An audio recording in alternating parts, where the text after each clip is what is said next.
Welcome to the official catch-up. Today I've got Bejay Koya, head coach of Heriot-Watt University. How are you doing, Bejay? Good. How are you? Yeah, doing well, mate. How are you keeping, mate? Good. Yeah. No, it's been a good break. In all honesty, it's given me time to reflect, evaluate, and just time with the family. Yeah, I've enjoyed it. I've enjoyed it. Yeah.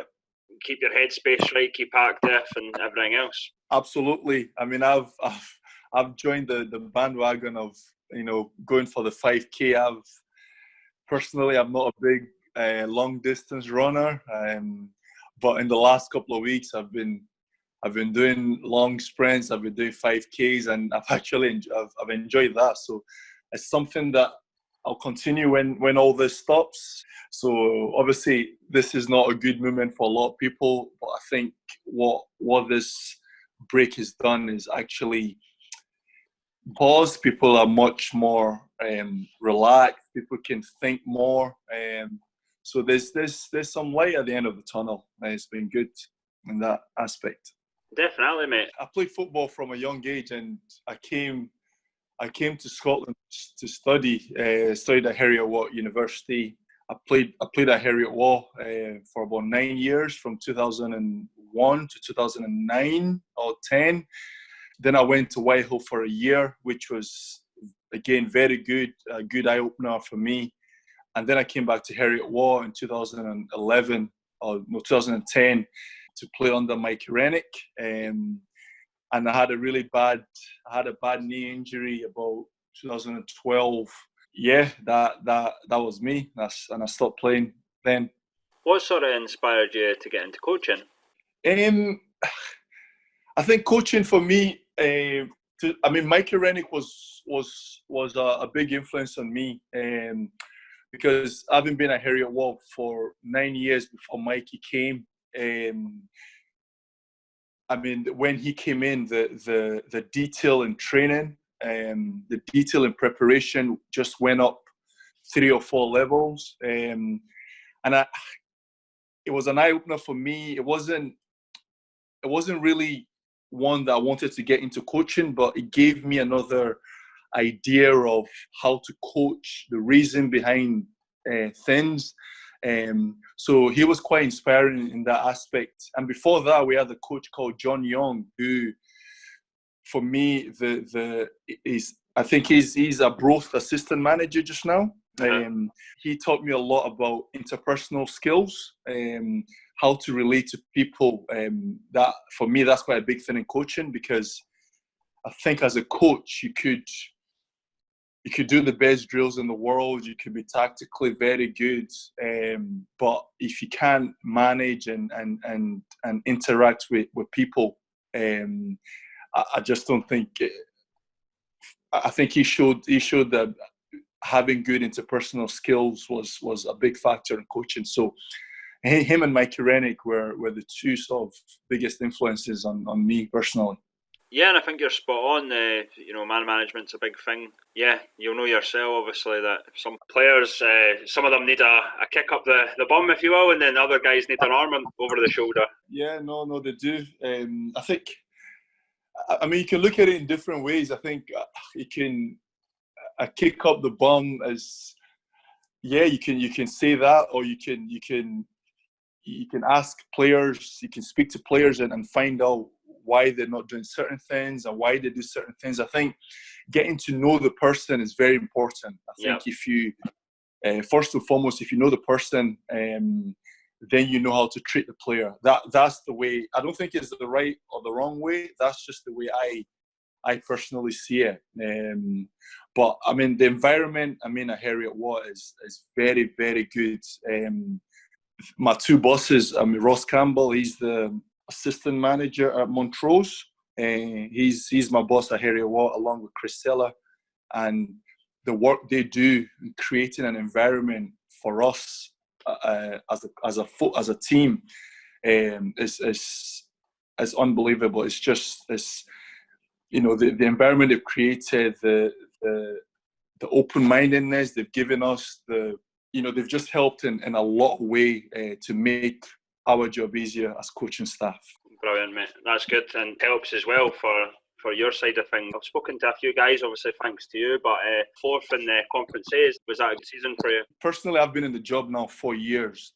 There's never, and I'm just telling you the truth here, we never think about winning the league. We never think about where we want to finish. We're quite process driven.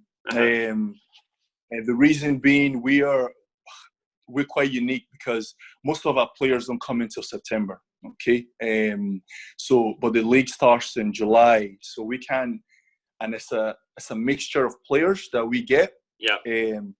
We can turn up in day one of pre-season and say, we want to win this, or we want to finish in certain position. We believe that if we follow a certain process that we all agree on, we will be as successful as possible. That's the way we look at it. And wherever we finish, that's a reflection of us following our process. We look at it.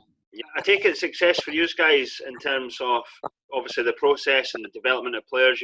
I've read somewhere about like obviously Anton Dowds, and obviously I've spoke to Aidan Quinn. Is that a big success story for you? The success stories for the individuals is for them. Yeah.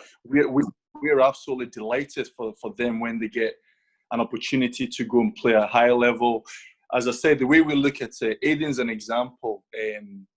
Aidan came in as a 17-year-old, and the kind of environment we have at Heriot-Watt is there's no pressure to win, but we believe that if we can, as a coaching staff and as a club, if we can develop the person and make them understand the game and make them learn the game, we believe that over time they'll be successful, whether they go on and play at a higher level or if there's an improvement each year.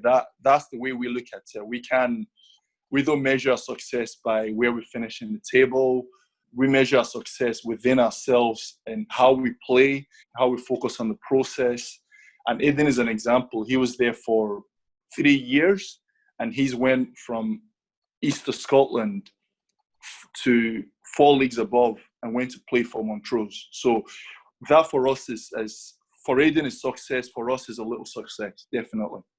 Brilliant, mate. And I liked what you said, and I've heard it a lot. With it's not always about developing the player; it's about basically people as well. Absolutely, I think life skills is very. I mean, for me, sport is a good way of teaching life skills. You're working in a team. You're committed to a team. You turn up early.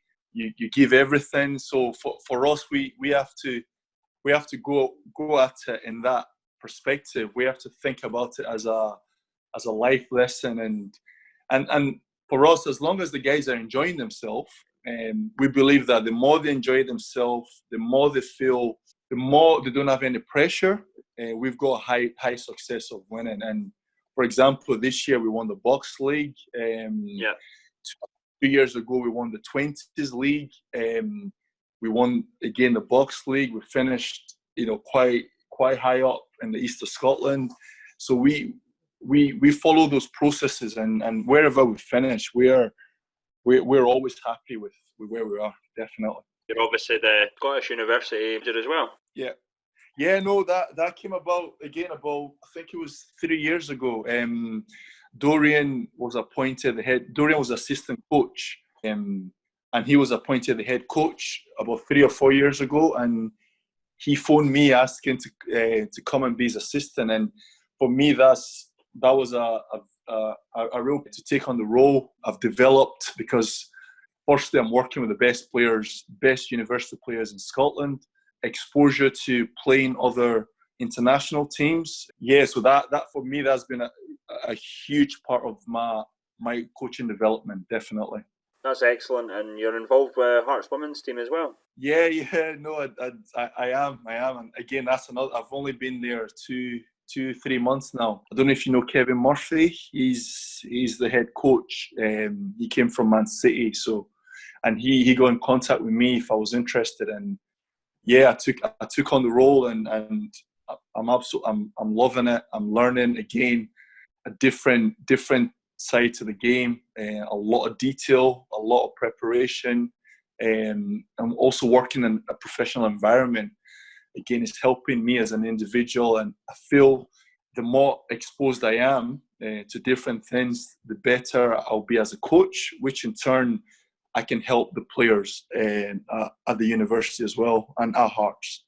It's quite inspiring, to be honest, and I'm not just saying that to you, mate. Like heavy involvement on all levels of football. I don't know where you find the time. I know. It's yeah. No, the I mean, I'm not just saying myself. A lot of people be like that, but there's a lot of sacrifice that goes into it, family life and social life. But I always think coaching as a starting point. I love coaching because I just love working with people. I mean, I'll give you an example. Anton Dowds, watching him coming in first year, and watching him grow and develop as a person and as a player, and then watching him finish top goal scorer for East Fife 4 years later, like that's one of the reasons why I coach that. Like, guys messaging me and saying how happy they are and how they feel that I've developed them. But actually, these guys are teaching me a lot as well about human interactions and how people should be to one another. So it's, for me, I think I learn a lot from them, and we learn a lot from each other. So it's been, the journey's been very, very good.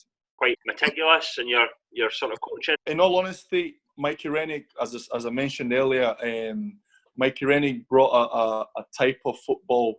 I mean, pre-season, I remember pre-season, all we done was run and run back in the days. But when Mikey Rennick first came in, the first day the ball was out, there was a thought process. Everything was geared to football. And also Ian Little, he was here for a year. He was the head coach for a year, Harry, and we became close. And again, I watched a lot of his sessions, and the way he trained was entirely different to the way I've always seen training to be. So it was really detailed and focused, on football. There was an objective reference to that.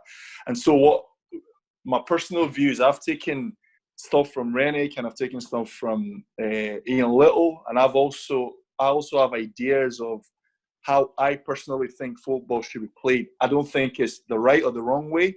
It's just a preference. And I've married those three, and I've just come up with, and also, I'm not saying myself, I've got an assistant with me. I don't know if you know Steve Togneri. Yeah. He's been different class since he came in. So he came in this year, and he's actually helped me go on another level, because he's challenged a lot of my views, and through those challenges we've learned from each other, and I've learned a lot from him. So, I mean, they say coaches are thieves. I mean, for me, I learned from a lot of people. I take things from everyone, and I just bring it together and make my own objective views on that. That sounds brilliant, mate. What are your sort of plans for the future? Are you wanting to maybe coach in the SPFL or anything like that?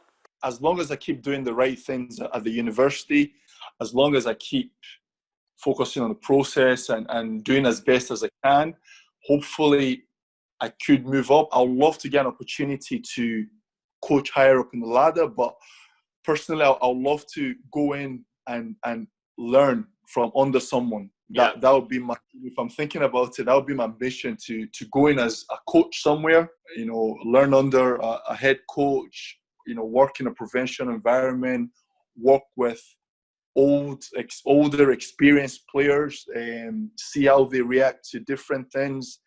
Yeah, definitely. Would you say there's any coaches that are maybe stuck in their ways? No, I don't believe that. I think everyone has their ideas on how the game should be played. You have to respect everyone's ethos and ways of playing.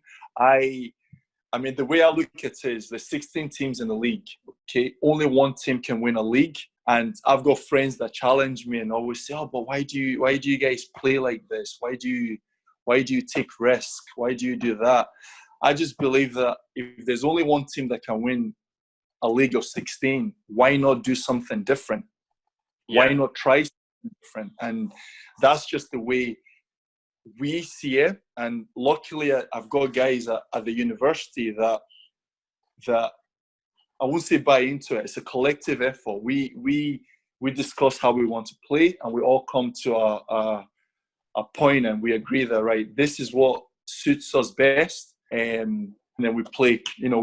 The way we play is better than anyone else. We just believe in the way we want to play, and that's just it. Whether we win the league or not, or whether we finish we've not finished bottom, but whether we finish top 3 or top 5, that's our beliefs, and that's just what we stick to. Absolutely, we do adapt. Yeah, we do adapt. Yeah. But yeah, as I said to you at the start, I'm very lucky that I've got 2 superiors in Ross Campbell and Chris Sella who have created an environment for us to try different things and develop players. Absolutely. How would you describe Heriot-Watt's tactical style? We believe in playing through the lines, and we believe in constructing a game. And we don't have. I don't know if you've seen us play, but we don't have big strikers. We don't have. We don't. We're big. There's some players in that team that are big, but we believe that rather than playing a long ball into an area where there's 20 people, we believe that we can play a 3v2. If we build up the game, we believe we can manipulate the opposition. We believe we create more chances by building up the play. That's just our belief. We don't think it's better than anyone else. We don't think it's the right way or the wrong way. We just believe in those aspects of the game. We've often talked about it on the podcast, and West of Scotland obviously has come in. I believe the South Challenge Cup is going to be a mandatory for all non-league teams at these sort of levels. Are you looking forward to playing some of the West of Scotland teams? Absolutely. I loved it when last year when the junior teams came in. If someone had said to us 6 years ago, we'll go to Linlithgow Rose and be playing against Linlithgow Rose, on a regular basis, then it would have been just a dream. But we actually played in Linlithgow the last game before the lockdown. I think it was 3 days before the official lockdown. At Heriot-Watt, we got beat, but it was. I can only give credit to Brown Ferguson. Even though they won the game, he was very, very complimentary in the way we played. It was very complimentary on our style, and he actually gave me advice on what he thought we could do to make us even better. And things like that are, I'll love us to play a Clydebank or Hurtful Thistle come to Riccarton, or an Oculek. This is something that we will love to have at the club. Absolutely. Obviously, I done my team of the season for the Lowland League. Was there anyone sort of in East of Scotland or at Heriot-Watt that deserves a wee bit of a shout out? Yeah, no, there's a lot of good. We're in the conferences, so we're not even the Premier. Yeah. But there's a lot of good players. The boy from Linlithgow Rose, I think he impressed me. McLennan, is that his name? Rory McLennan? Yeah. Yeah, he's a very good player. Donny Pace, they had a right back. I can't remember his name. I thought it was excellent. Lothian Thistle had 1 or 2 very, very good players. The boy midfield for Leith. Yeah, no, there was teams that have impressed. Donny Pace were very impressive when we played then. Tranent were very good as well in the cup. So there's a lot of good teams. A lot of good teams in the league. Yeah, I agree. We talk about the standard, obviously, in the Lowland League, but it seems to be trickling down to the East of Scotland too. Oh yeah, absolutely. I think that the Lowland League is a very, very good league, and but I think if you look at the Premier League as well, your Tranents, your Boness, I think they will compete very well if they get into the Lowland League. So, and you look at your Tynecastles who went away to East Kilbride, and I think they only lost 1-0. And by all accounts, Tynecastle had a lot of chances. So I think the Lowland League being strong is helping the East of Scotland league being strong as well, including the conferences. So yeah, for me, there's a movement, there's a positivity, and I think the stronger the leagues are, I think the better it is for the profile of lower league football. Definitely. I kind of talked to Callum Elliott about that, the Tynecastle manager. I thought they had a fantastic team for the level, and it didn't surprise me how well they're doing, obviously. But kind of moving on a wee bit, BJ, have you had any thoughts on what should happen with East of Scotland? I know they're in sort of talks at the moment if the league's going to be over and all this sort of stuff. I don't think it affects Heriot-Watt too much, but have you got any thoughts on it? In this situation, I think there's more important things than football, and I think that needs to be the starting point. I think there's this is a situation that's never happened before, and I think personally, I think finishing the league now is the most logical thing to do, because no one knows when we'll be able to get back, and if we do get back, say July, it's not the same because you need a couple of weeks to get going again. You have to train, and if you go from nothing to straight into games, that causes a lot of injury, and that doesn't give you a true reflection of the games, if you know what I mean. Yeah. Do you know what? It's difficult for me to say, because if you're sitting top and you've played 80% of the games, I can see that from that point of view. You're thinking, well, if we can't continue the season, then we're the winners. I mean, you have to respect people's views. So I don't think everyone's going to agree on this point. I think it's one of those where you have your views and you have to respect the other person's view, if you know what I mean. Yeah. Because, for example, with us, we just think the season, is finished, and it doesn't really affect us. But if you're Lothian Thistle, who are sitting top, they won you have to give them the due that they've won the league. They might not have won it because the games are not all finished, but that's an opportunity for them to win the league and get promoted. So I can definitely understand from their point of view. Yeah, agreed, mate. And it's like myself, obviously, I do a bit of work for Celtic Hearts, and I was really happy that the team were, declared champions. But flip side of that, Bonnyrigg were so close to them, 6 points away, game in hand, and obviously Celtic had to come to New Dundas Park. I don't think there's ever going to be a resolution that's going to please everyone. Absolutely. I think if you use that as a starting point, for whoever's making the decision, if there's a starting point of whatever decision they come to, it's not going to please everyone. I think they should just go with whatever decision they make, because, as you said, and it's just as a logical thing, you can't please everyone in this kind of situation because it's a unique situation. So, yeah. Have you been keeping in touch with some of the boys, seeing how they're getting on? Yeah, no, I've like individually, nothing to do with football, just messaging people and asking how they are and how things are and if they need anything. And yeah, I think in this kind of situation, I've not really, sent them a program to be doing and setting them challenges or tasks, because I believe in this kind of situation, I think people need less pressure. Yeah. And again, I respect other people's views. Some people might think, oh well, no, you need to keep them fit. You need to keep, but that's out with my control as a coach. I could send them a program and they could end up not doing it. So for me, I think there needs to be an intrinsic motivation to go and keep fit. And whenever we get back, it will be a steady process. So that's my view. Yeah, I've spoke to a number of players and gaffers, and there all seems to be different approaches to it.